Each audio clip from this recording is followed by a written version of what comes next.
I think the Trump administration's gone too far. For years, my liberal friends made the mistake of thinking they could push racial preferences, even though they were wildly unpopular with the American public. And now I think some parts of the right is making kind of the opposite mistake. People want racial diversity. They don't want racial preferences. They're looking for a middle way to get there. And now the Trump administration is suggesting that even if you use race-neutral means, like economic disadvantage, if part of your goal is racial diversity, that itself is problematic. The Supreme Court has never taken that position. There was one lawsuit involving Thomas Jefferson High School in Northern Virginia, where the Supreme Court declined to hear this argument, declined to take the case that race-neutral means are themselves bad if racial diversity is a goal. And there were only two justices, Alito and Thomas, who dissented in the decision not to take the case. So I think there's some evidence that there's no appetite among the Supreme Court members, even though it's a very conservative group, to go as far as saying class-based affirmative action's out too because part of your goal is racial diversity.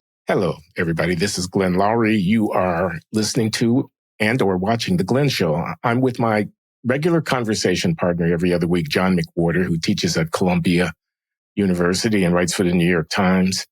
And our special guest this week is Richard Kahlenberg, who is Director of Housing Policy and Director of the American Identity Project at the Progressive Policy Institute, and who's also a professorial lecturer at the School of Public Policy and Public Administration at George Washington University.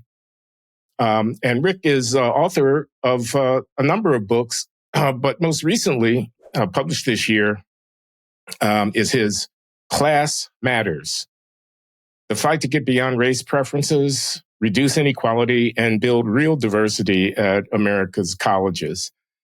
That's the book. This is the moment. The Supreme Court spoke in 2023.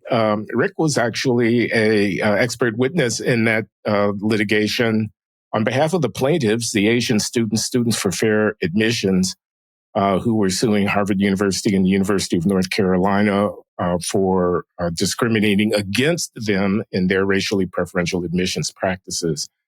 I understand, Rick, that the New York Times has called you a liberal maverick, and I wonder if you would, reflect on that for a moment. How does it feel being a liberal maverick?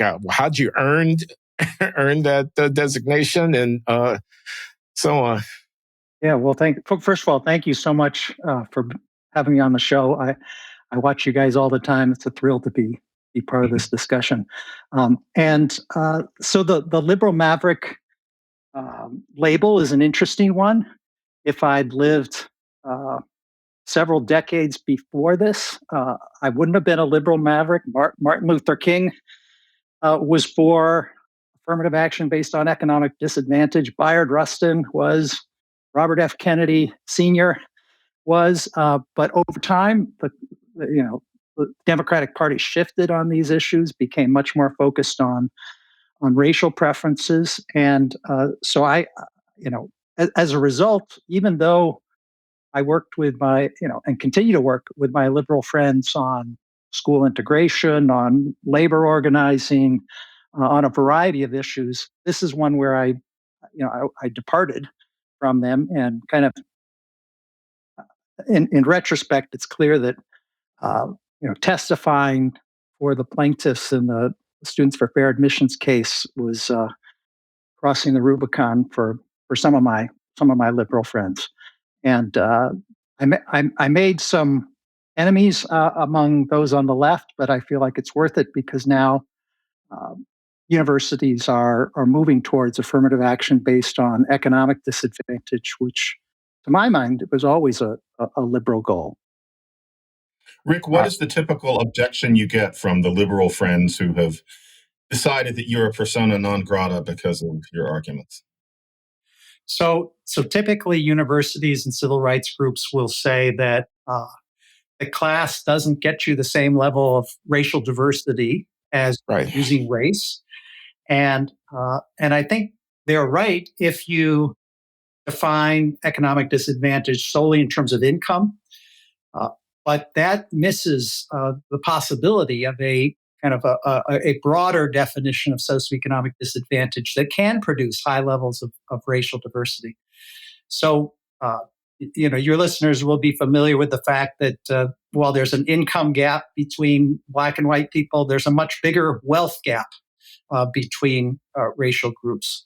That neighborhood matters to life chances, and that low-income white people actually live in neighborhoods with higher levels of wealth on average than middle-income Black Americans. And so, if the university takes into account those additional factors, not just income, but wealth and neighborhood level of poverty, that can increase racial diversity.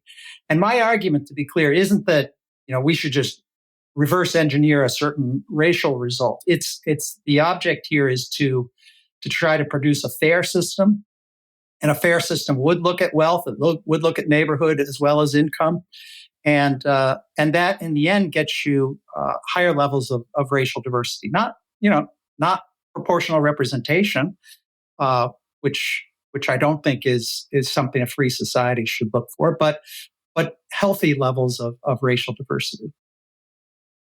So you think racial diversity in and of itself is a good thing. Your objection is to the means that have been deployed, preferential admissions by race, to achieve it. Is that correct? That's right. I think our institutions of higher education should be racially integrated, but that there are better ways to get there. Now, my understanding of the current anti-diversity, equity, and inclusion initiatives coming out of the new Trump administration is that they object to not only the means, but also the goal. That is to say, they don't think race should be as important a factor in the deliberations of the elite colleges, regardless of how that's implemented. Are we, the Supreme Court has ruled in Students for Fair Admissions, invoking the 14th Amendment and disqualifying the explicitly racial preferential policies, but the implicitly racial preferential policies are still an open question, are they not? And what's your thought about that? Yeah, I think the Trump administration's gone too far. For years, my liberal friends made the mistake of thinking they could push racial preferences, even though they were wildly unpopular with the American public. And now I think some parts of the right is making kind of the opposite mistake. People want racial diversity. They don't want racial preferences. They're looking for a middle way to get there. And now the Trump administration is suggesting that even if you use race-neutral means, like economic disadvantage, if part of your goal is racial diversity, that itself is problematic. The Supreme Court has never taken that position. There was one lawsuit involving Thomas Jefferson High School in Northern Virginia, where the Supreme Court declined to hear this argument, declined to take the case that race-neutral means are themselves bad if racial diversity is a goal. And there were only two justices, Alito and Thomas, who dissented in the decision not to take the case. So I think there's some evidence that there's no appetite among the Supreme Court members, even though it's a very conservative group, to go as far as saying class-based affirmative action's out too, because part of your goal is racial diversity. So, Rick, there's a certain kind of person who listens patiently to the things that you're saying, but in the end, that person is still going to ask, what's wrong with just using race? Why are you going after that? And what they're not going to say, but they're thinking it, is that you must have some sort of sinister agenda, that there must be a part of you that is racist on some level. You understand I'm not saying that. Because why go after it at all? Yeah, class is interesting, that's good, but couldn't you have just left it the way it was? What was wrong with the way it was? And I think maybe you're thinking partly it's that it's unpopular with the public. Is that the main reason? Let's call this person Beverly. Beverly asks you that question, and she's very patient, but you can tell what she's really thinking. What would you say to her? Yeah. Well, I tell Beverly a number of things. I mean, one is that, I tried to work with universities to do class plus race. That's the argument that some on the left say. Why don't you do both? And that didn't work. Universities have an interest in socioeconomic diversity uh, only to the extent, genuine socioeconomic diversity, only to the extent that it produces an indirect way of getting racial diversity. And so, as long as race was an available tool to them, they ignored socioeconomic disadvantage. And so, Harvard, for example, is majority minority, which I think is a beautiful thing. It is economically segregated. It had 15 times as many rich students as low income students. So, what universities wanted to do was to bring together fairly wealthy students of all races. To me, multiracial aristocracy is better than all white aristocracy, but it's still aristocracy.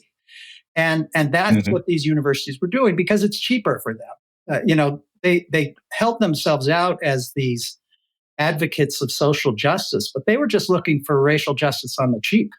They were looking for the least expensive way to create a racially diverse class. And now they're being forced, because they can't use race, to do something which I think they should have been doing all along, which is to reach out to working class students, a disproportionate share of whom are Black and Hispanic, and bring more of them in. So, since we filed the litigation, Harvard has tripled the share of first-generation college students from 7%, 21%. Now, they could do better still, but they're moving in the right direction. And to my mind, the idea of class plus race never worked in practice because they never got to the class part of the equation. And the other piece of it, which the two of you have written about so powerfully over the years, is there are costs to racial preferences. There are costs in terms of stigma.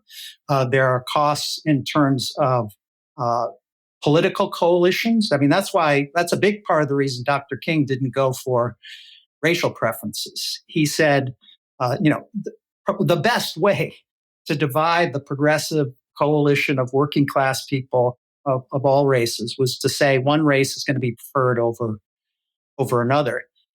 And it's even worse when you say the most privileged Black or Hispanic student, deserves a preference over working class white and Asian students. I mean, that's political science 101. That's the last thing you would want to do if you're trying to build a multiracial working coalition. So if you can get racial diversity without the negative side effects of racial preferences, why not do that?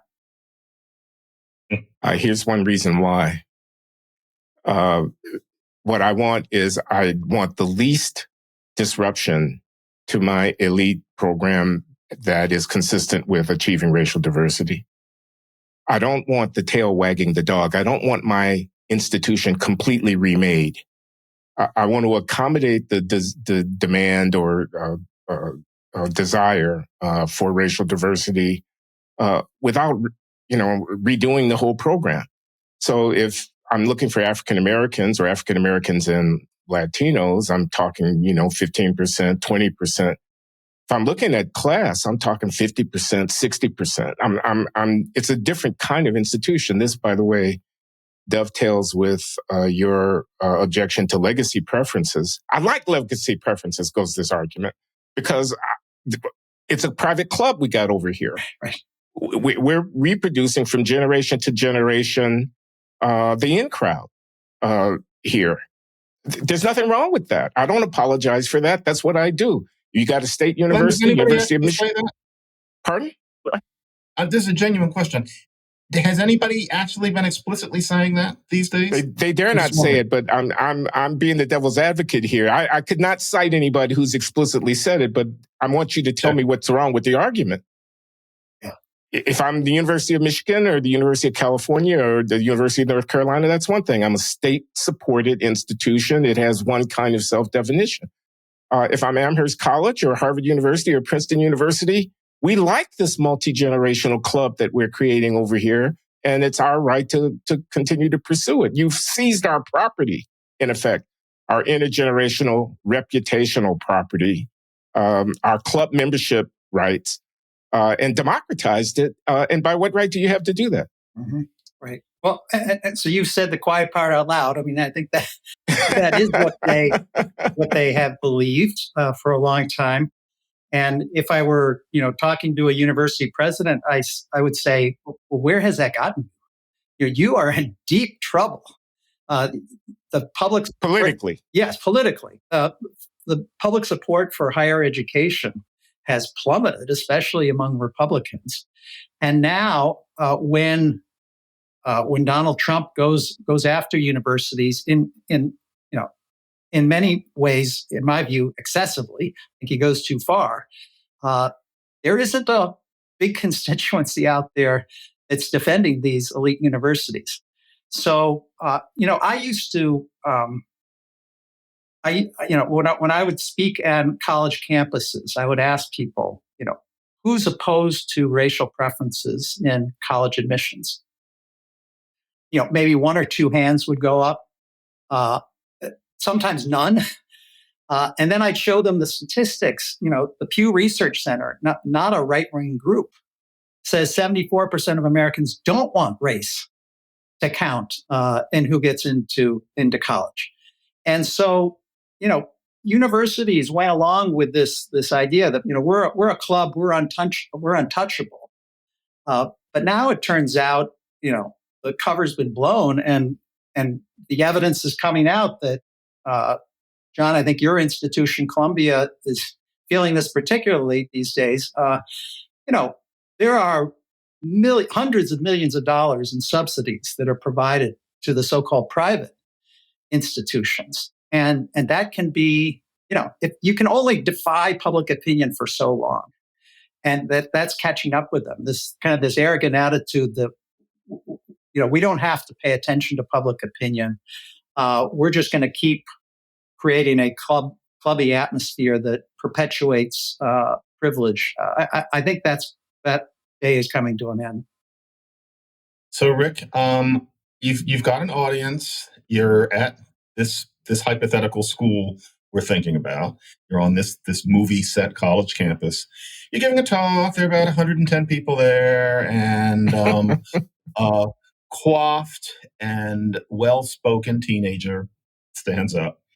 Her name is Cheryl, and she's Black. And Cheryl wants to know, Professor Kahlenberg, what about, I was reading an article by Ta-Nehisi Coates, and it was called A Case for Reparations. And there's a few people in the back that go like this. And it says that someone like me or someone like my friend here, we have a legacy of outright discrimination based on, for example, there's nobody in my family who can pass a house on to me because of redlining. And all of this isn't really all that long ago. And I found the article very powerful, and so did many people. It was assigned in my blah, blah, blah class. And that means, what's wrong with even somebody like me, and both of my parents are lawyers, and some people clap for her. Both of my parents are lawyers. Why shouldn't I get a preference over, for example, even a working class white person because of the legacy that I carry with me? Scattered applause. What's your answer to her?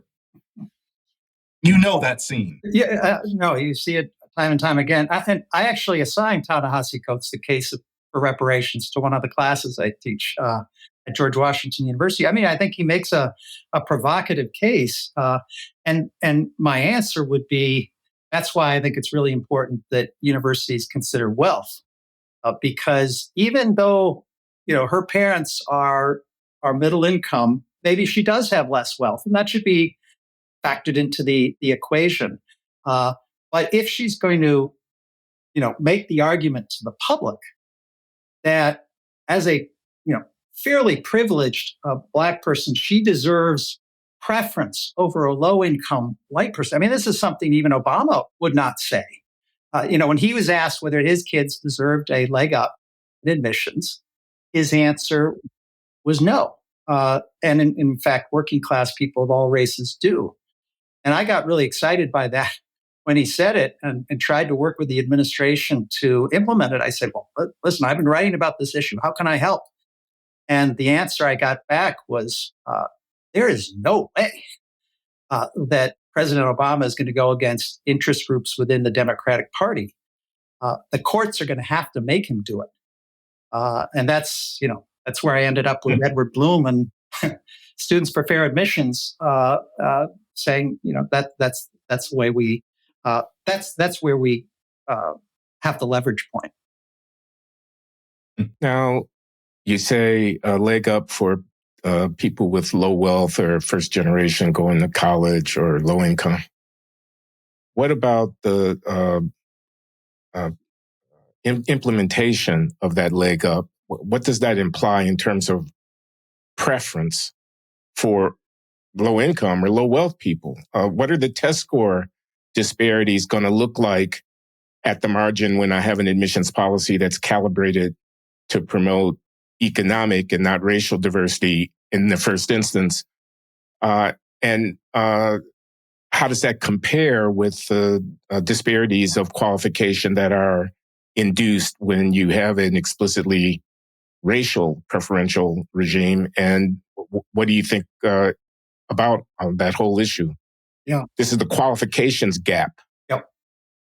I mean, it's a totally legitimate question. It doesn't do anyone any good to admit students who are likely to fail out. And that's not what I advocate. And that's what was exciting about being involved in the lawsuits against Harvard and the University of North Carolina. We could take and my colleague Peter Arcidiacono from Duke, who you may know. I know him well. Yeah, he crunched the numbers, and we said, well, what would happen if you instead of using, you turned off racial preferences and also turned off legacy preferences, and instead gave a break to economically disadvantaged students? What would the academic caliber of the institution be, and what would the racial results be? And at UNC, the credentials remained very, very strong. At Harvard, there was a drop. The mean SAT score would go from the 99th percentile to the 98th.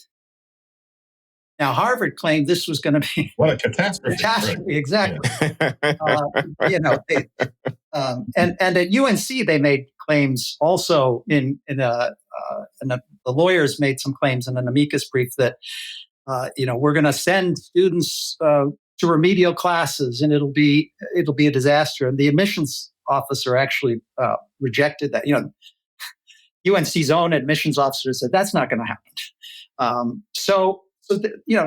And this came up at the Supreme Court oral argument, and the lawyer for Students for Fair Admissions said, basically, the Harvard academic caliber will go from Harvard to Dartmouth. Dartmouth is at the 98th percentile and SAT scores.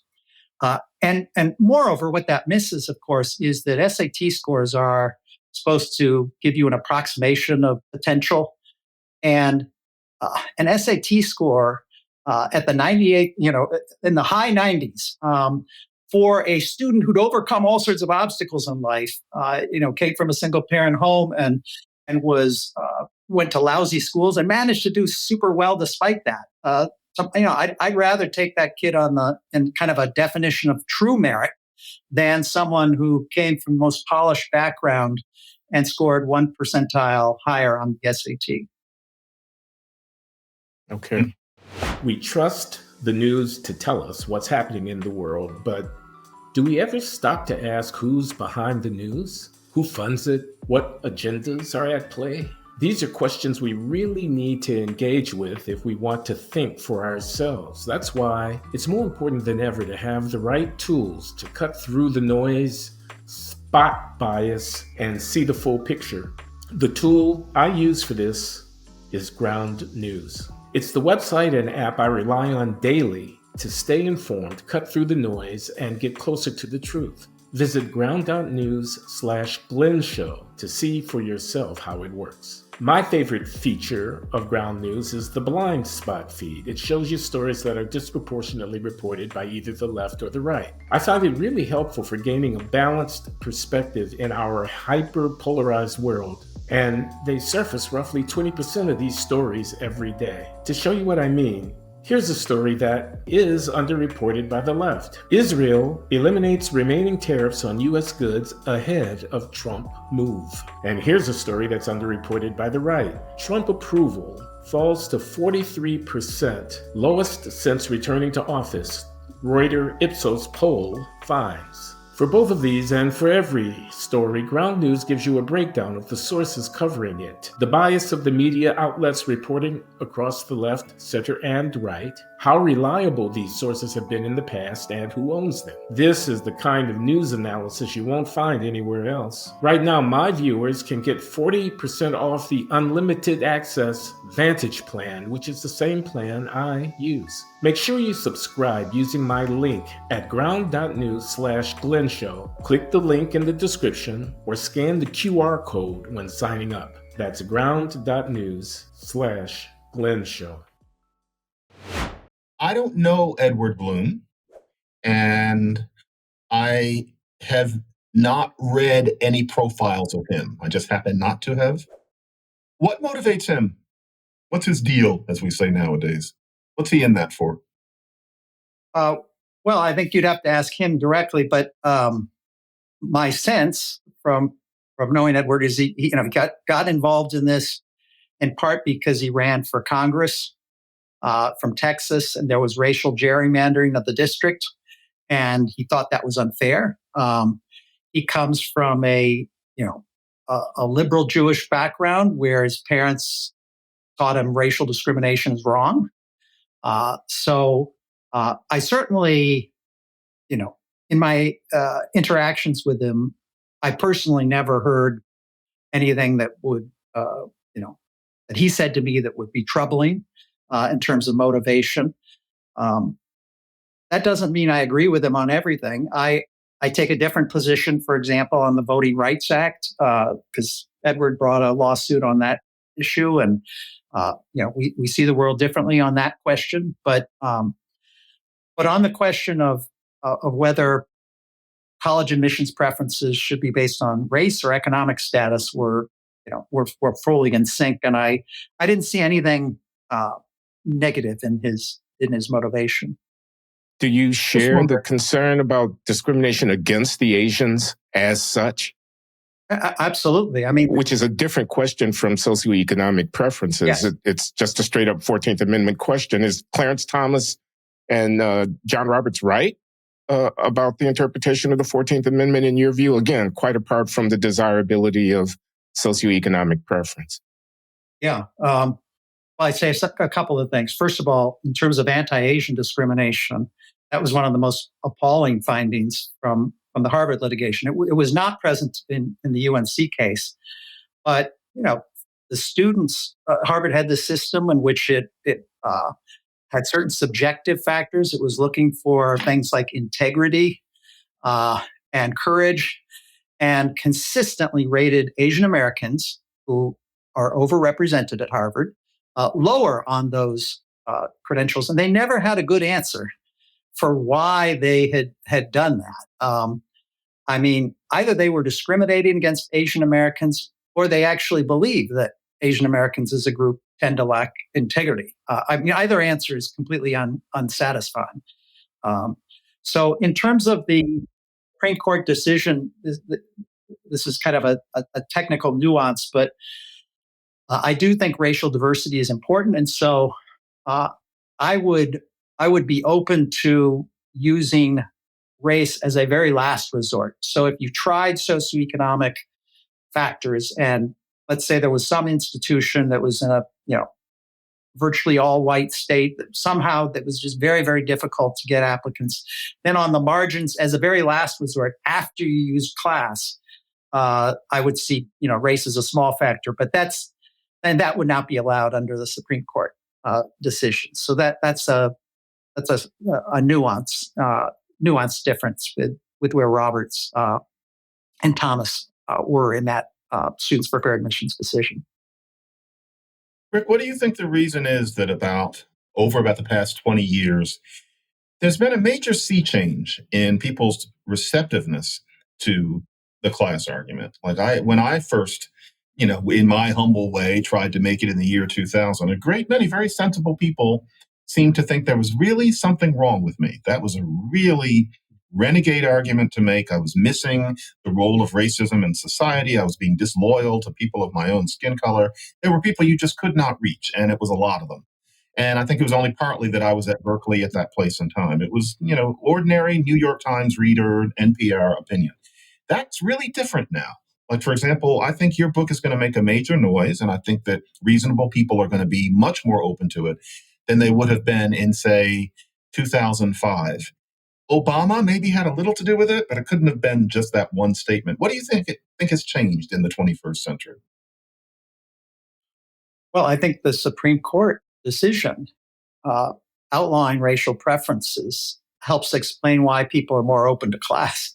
It's the best game in town that's legally viable because and especially now that some on the far right are going after class, uh, that makes it more attractive to those on the left as kind of a counter. So I think it's a practical uh, uh, path forward for people on the left.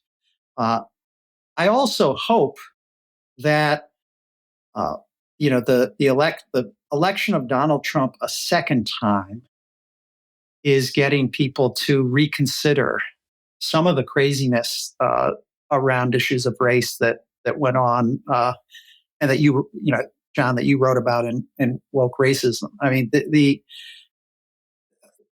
there's a pulling back, and in part, I think a recognition that that the racial, the emphasis on racial preferences is so far out of touch with where the public is, and that there are negative consequences. I mean, as a liberal myself, I'm astonished that Democrats lost to this guy. I mean, the guy who championed, a quasi insurrection was elected, and so to my mind, that says Democrats have to look in the mirror. Universities and others have to look in the mirror. What have we been doing wrong?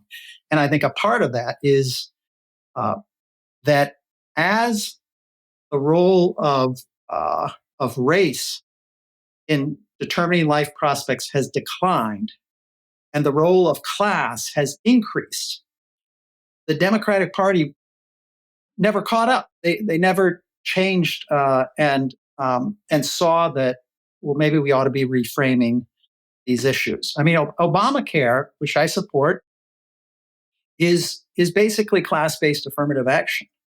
To my mind, the most successful liberal initiative in the last generation did not say, well, if you're Black and if you're privileged, you're going to get Obamacare, and working class whites won't. No, the subsidies went based on economic disadvantage, and that to me is the successful path forward. And that's why they call you a liberal maverick. I've got an answer to my question now. I mean, you're against identity politics, whether you're willing to say so out loud or not. You probably watched with horror as defund the police became the mantra of progressive Democrats across the country. And you think, how could we lose to this guy? Answer is, we've not been the party of the working people and the bottom middle ranks of American society for a while. We've been captured by coastal elites who have their own fashionable enthusiasms, among which are bringing kids with both parents being lawyers who happen to be Black to Harvard at the expense of some kid from Kentucky or Southwest Ohio. I mean, not to put words in your mouth, Rick, but that's the message I'm getting from you. Well, you said it much more succinctly than I was. Exactly. That's and it goes back to Bayard Rustin. He said, any racial preference will disrupt a multicultural society, disrupt a progressive working class, multiracial working class coalition, which was always his dream. And we've been doing the exact opposite. And it's not surprising that we find ourselves in the situation where we're in. Do you,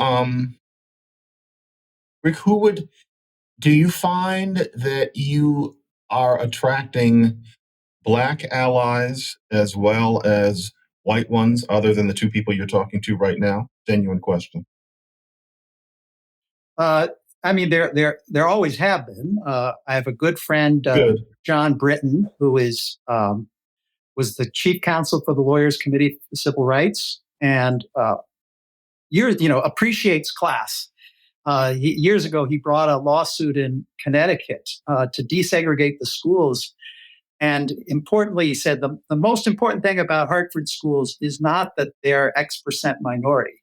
It's that they have overwhelming concentrations of poverty. And that's what makes for a difficult challenging educational environment. And so now the remedy in that case, Sheff versus O'Neill, is class rather than race. And John Britton has been an important ally. I'm not sure I can add a huge number to that list at this moment. But No. I just wanted to know because I think we know that this has really gotten through and really is going to create welcome change when it's not something associated, no offense, but associated with a white writer and Coleman Hughes and Glenn Loury and John McWhorter like him, but everybody else is just saying everybody else who's Black is just saying all the same stuff. So I was just wondering at what point the progress was here. And, that this is a good start, but I want this to become mainstream, and that would mean that it has to jump the fence, so to speak. But, this is now, the future is coming soon. What about the financial implications for the institution of moving in the direction that you talk about? I assume the financial aid budget looks a lot different if I go for class-based affirmative action than if I don't. And I assume that if I get rid of legacy preferences, some of those gifts that underwrite the cost of building that new building or laboratory or whatever will not be forthcoming, at least not as frequently, and so on. So who pays? Am I supposed to run down my endowment? My endowment, which is my nest egg for the future generations of my private club that I'm running over here? Or are we going to get some help from the federal government to underwrite the cost of this in one way, directly or indirectly? How's it going to get paid for? Well, I think the answer is both. That private institutions have to step up and provide more financial aid, which many of them certainly can afford to do, and that the federal government also needs to provide assistance. I mean, on the federal side, there's a lot of talk now about the endowment tax, and J.D. Vance wants to raise it from 1.4% to 35%. It should be really have a huge impact on universities. I'd like to see a more nuanced approach where a university that does right by, that is serving the public good by promoting social mobility in America, gets a reduced endowment tax, ratchet it down, and penalize those that are running the social club and refuse to open the doors to economically disadvantaged and working class people. So ratchet the endowment tax up on them. So that's on the public side. On the private side, this was fascinating to watch because the University of North Carolina made that argument in the litigation. They said, "Listen, we've got limited resources. We can't do economic affirmative action. It's too expensive." Within 2 weeks of the Supreme Court decision, UNC announced a brand new financial aid package, much more generous, going way above the median financial means of North Carolina residents. So the resources were there; they were always there. It's just that they'd rather spend it on increasing faculty salaries, or sorry, the two of you, but or increasing the size of the library. These are legitimate things to do, but if you're going to take enormous public subsidies, then I think there is some obligation to try to serve the American goal of social mobility, and so universities need to do more. Some institutions don't have the resources, and that's where I'd like to see the federal government and state governments help out too.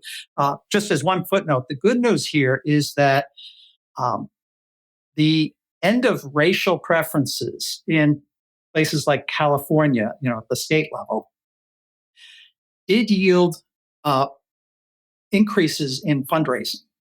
And the reason is UCLA dropped to a really, shamefully low proportion of students who were Black, and that woke people up, and they opened their wallets and they said, we got to do something about this. We need to expand our financial aid for working people, and so they raised money around that. And I've talked to some higher ed folks who said, this is not a hard sell when you're fundraising. You're trying to make more students enjoy the American dream. These strivers who've overcome odds. That's something you can raise money around. And now universities, I think, will need to do more of that. Rick, don't you think that another element in this, if we're going to change the world or change the country, wouldn't it make it easier in terms of the fundraising if just fewer people went to college? It seems to me that a message along with this would also be that our idea that spending 4 years in college is the signature experience of becoming an adult American be revised, because, of course, nobody thought that until 1945. Would you be behind also de-emphasizing the idea that somebody who comes up hard or kind of hard needs to spend that 4 years in order to have a decent income if that's not necessarily true? You mean vocational education as an alternative to 4-year college, something like that? Very much. Yeah. No, Yeah. I think that makes a lot of sense. I want to be careful here because I don't like the idea of a group like us that has credentials telling other people, college is not for you. So I don't want to send that signal. At the same time, I think the Democratic Party made a huge mistake in emphasizing, student loan forgiveness as opposed to investing in apprenticeships and pouring money into making sure that there are multiple paths to the middle class. It used to be in America, there were two paths. There was, you get a college degree or you get a union card. Well, unions have been decimated. And so I think we need to do more to invest in apprenticeship programs and vocational education to make sure that we're supporting students of all backgrounds who might want to pursue that route. I have a related. Yeah, actually, I should specify. I was thinking of it as it was coming out of my mouth. If one of my daughters, I have two, told me that she didn't want to go to college, I'd have to swallow hard because I have certain, upper middle class assumptions. Yeah. But I would work to understand it. So yeah, I'm not saying that poor people shouldn't need to go to college while the rest of us do it. It should just be people in general. But yeah, I know what you mean. Yes, and I'm sorry if I was implying you were saying. I was just saying I worry about that proposition generally when it comes out of certain people's. But it could be a very important public policy issue for the country as a whole, quite apart from race on college campuses, because these are enormous resources that are being devoted. And if you thought that you'd get more manpower developmental bang for the buck by learning how to, be an electrician or a plumber or a welder or something like that, than by sitting around reading a bunch of books, there's nothing wrong with saying that if that's true. That could be a really important intervention. Absolutely. Can I just comment quickly on that? Yeah, sure. David Deming at Harvard has done some important research on investing in community colleges and in other pathways to the middle class, and money does matter. Our community colleges are starved right now for funds, and making a clear effort to invest in those programs, I think is enormously important, and it's something that I led a couple of task forces on this issue around community colleges, and so when people say why are we obsessed with the elite colleges, I say I agree. We have to do both. I was going to ask about something that I think is related, but it's a little bit different. I mean, the reason that the colleges were doing racially preferential affirmative action is that they didn't get enough Black and brown students when they didn't do it. Why didn't they get enough Black and brown students? Because the criteria they were using to select students, the Black and brown applicants, weren't performing as well on those criteria. They had lower test scores or whatever other indicia of desirability were being used to vet the applicants. I've always thought that there was something about affirmative action that was avoiding the real issue. It was an effort to fix a problem that had a long developmental trail at the end of the developmental process when the kid was 18 years old, rather than doing something about whatever it is that's available to be done about increasing their desirability as applicants in the first place. How does the shift from a race-focused to a class-focused preferential system address, if it does at all, that problem, the developmental problem, which has a racial dimension to it? Because even amongst lower class people, I'm sure the data will show that the academic achievement measures of Black students are not as favorable as they are for the population as a whole for white working class students. Mm-hmm. Yeah. Well, it's a great point. Glenn, very quickly, before Rick answers, I would say that in my experience, which is by no means comprehensive, but still, where I have had the opportunity to teach working class white students, and I mean really working class white students, I have found the same kinds of challenges when it comes to things like testing and the like that I have among many Black students. That's been my experience. Anyway, Rick, go ahead.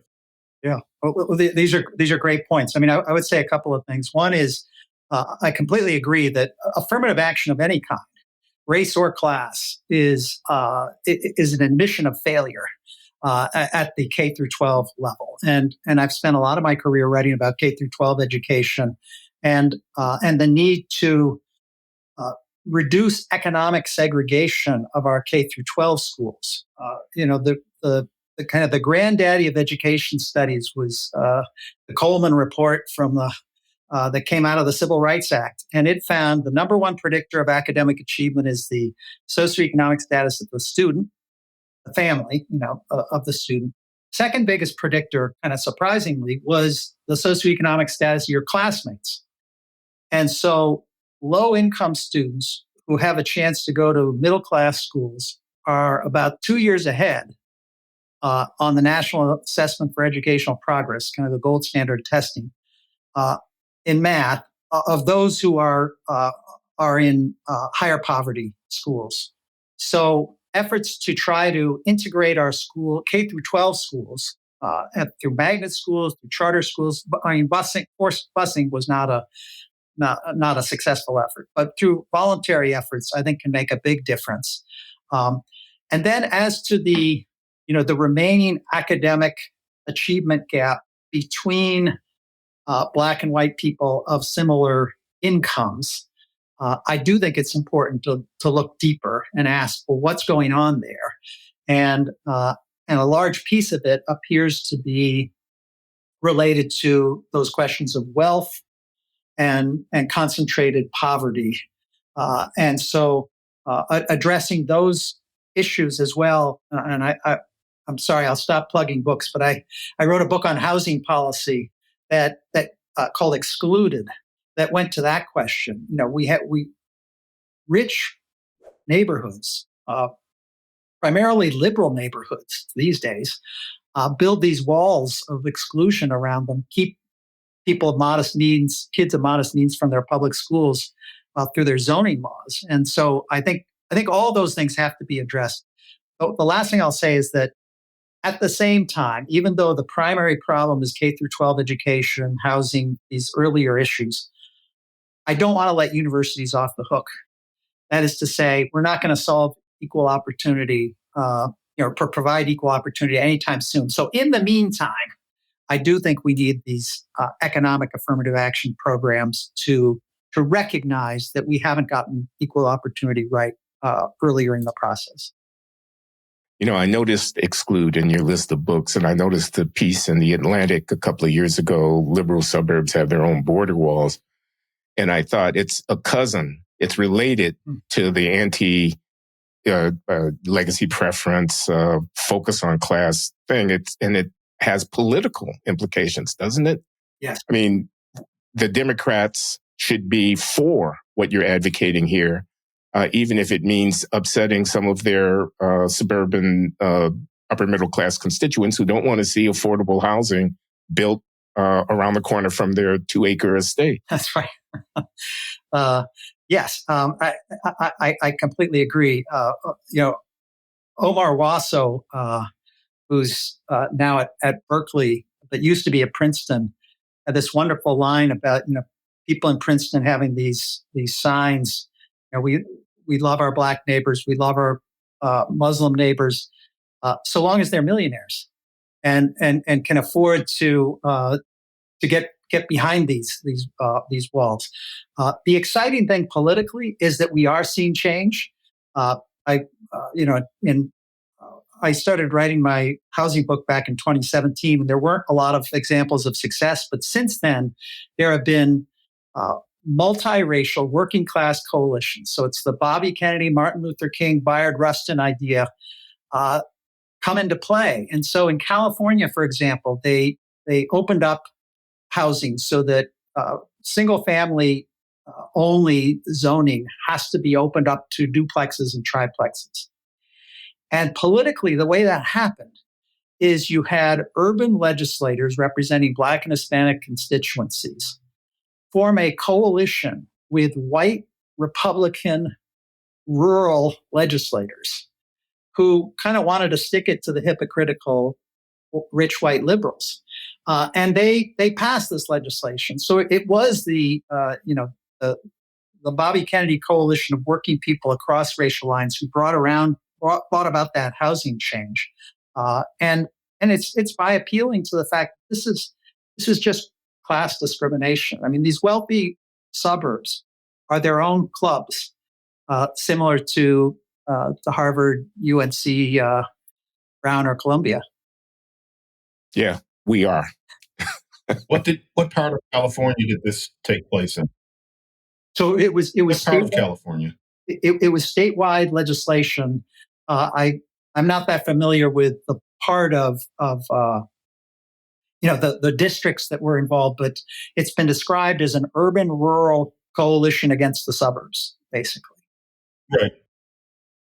I want to ask about politics, Rick, as we get toward the close here. You're at the Progressive Policy Institute, which, if I understand correctly, is connected with the Democratic Leadership Council, which, if I remember correctly, was the organization that emerged after the horrendous defeat of Michael Dukakis and abetted the rise of Bill Clinton. And it had a message for the Democratic Party, which was get to the center.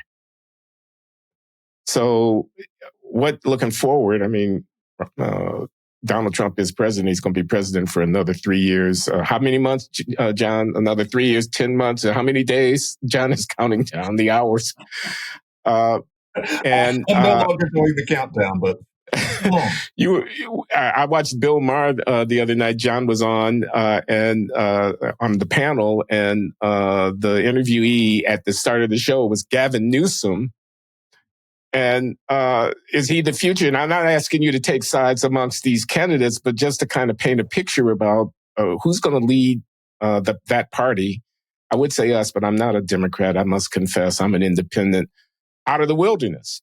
Yeah. Well, we're looking for that Bobby Kennedy Sr. figure. And I don't know whether Gavin Newsom is the right one, but I certainly think that he made an important step when he acknowledged that 70+% of Americans do not support transgender males who become females participating in women's sports. I think that was an important break from the orthodoxy. But at the I'm thrilled to be at the Progressive Policy Institute because this is the place that that fostered a change in the Democratic Party, a move to the center. And we certainly need it to happen again. I think there are interesting voices out there. I'm intrigued by Richie Torres. I'm intrigued by John Fetterman. I think there are folks who are pushing back against some of the orthodoxies on the left. And you mentioned, Bill Maher. I think he had a great line on this. People just talk about resistance versus moving to the center. Moving to the center is the best form of resistance. Then that's the best way to actually recapture the confidence of the American people. And I think that there are many things that need to be done, but part of it is this shift in a focus from racial identity politics to a broader American identity. I mean, that's what I'm doing at Progressive Policy Institutes, called the American Identity Project. Teaching what we have in common as Americans, and moving away from left-wing racial identity politics, which then spurns kind of Trumpian right-wing white identity politics. That is a disaster for the country, and we need American identity politics. Amen to that. John, you want to add anything? Mm-hmm. No, I was just going to say that I have really enjoyed that wing of your work lately. The idea that the American history is not just one long hit job. That there's more to be said than that, and something that we can all celebrate together. It's getting to the point that a couple of generations might find that a rather eccentric idea, and it shouldn't be. It really shouldn't be. We are always in rehearsal, but American history is in many ways a remarkable moral triumph that needs to be taught more and to people younger and more vigorously. That's all. Hear, hear. So this has been the Glenn Show. Our guest has been Richard Kahlenberg. He is at the Progressive Policy Institute and also lectures at George Washington University. And his book, Class Matters, The Fight to Get Beyond Race Preferences, Reduce Inequality, and Build Real Diversity at America's Colleges, has just been published. It is the culmination of a quarter century or more of advocacy on his part. It is a wonderful summary of the legal and political history of affirmative action over the last 50 years. And anybody interested in this subject should get their hands on it. Thank you, Richard. Great to be with both of you. Thank you so much.